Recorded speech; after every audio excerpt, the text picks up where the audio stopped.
And finally, one morning, the giant was lying awake in bed and he heard some lovely music. And it sounded so sweet to his ears, and he thought maybe the king's musicians are passing by. But it was only a really little linnet singing outside his window. And it was so long that he heard a bird sing in the garden that it seemed the most beautiful music in the world. And then the hail stopped dancing over his head, and the north wind also ceased.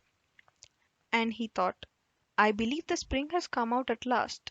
And he jumped out of the bed and looked out. So he jumped out of his bed and looked out from the window. And what did he see? He saw the most wonderful sight.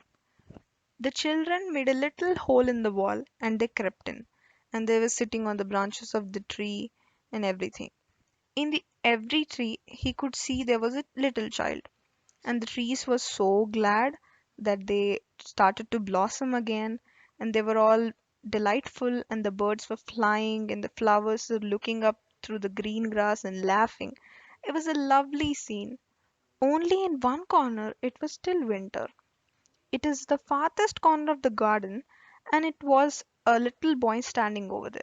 He was so small that he could not reach up to the branches of the tree, and he was wandering and crying bitterly. The poor tree was quite covered in snow, and the north wind was blowing and roaring above it. Climb up, little boy, said the tree, and it bent its branches down as low as it could. But the little boy was too tiny. So, looking at the lovely sight, the giant's heart melted, and he looked out and he thought, how selfish I have been. And now I know why the spring wouldn't come here. And I will put that little boy on the top of the tree, and I'll destroy this wall, and the garden shall be children's playground forever and ever. He was really sorry for what he had done. So he came downstairs and opened the front door, and he saw the children playing in the garden. But when the children saw him, they were so frightened that they all ran away.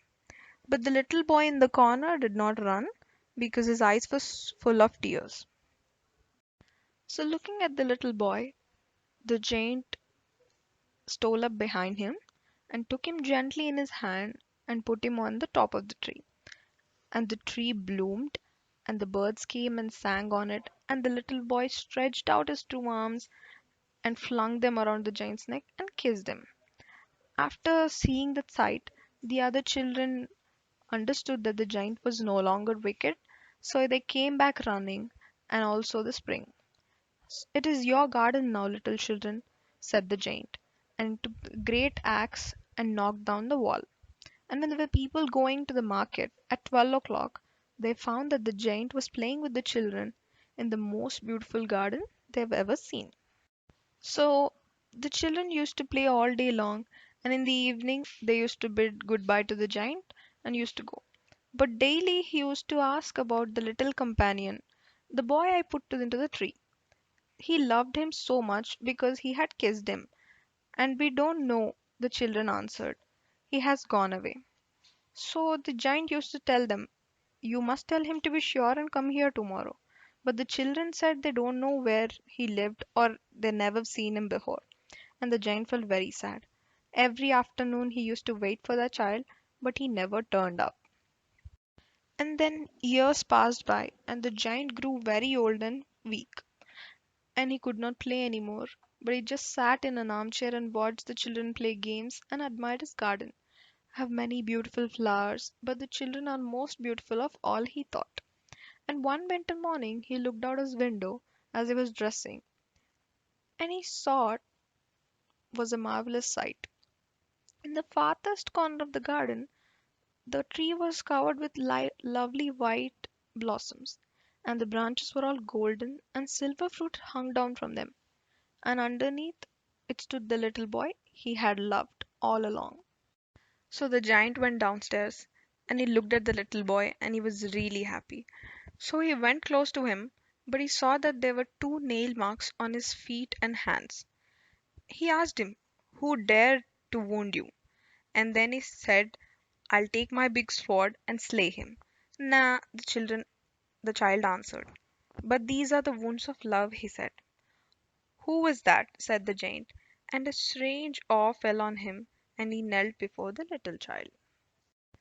So the child smiled on the giant, and he said, "You let me play once in your garden, so you shall come with me to my garden, which is paradise." And when the children went to the afternoon to the garden, they found the giant lying dead under the tree, covered with white blossoms. After all, the boy was Jesus Christ in disguise. He came to the giant once again to take him to his garden, paradise, as a reward for letting him play once in his garden. And the giant was redeemed by Jesus, and he was absolved of all his sins, and he was taken to the paradise for his unselfishness. So, the moral of the story is happiness through true love and selflessness. So, children, I hope you understood how to turn a play into a story. Thank you. So, children, thank you once again for watching.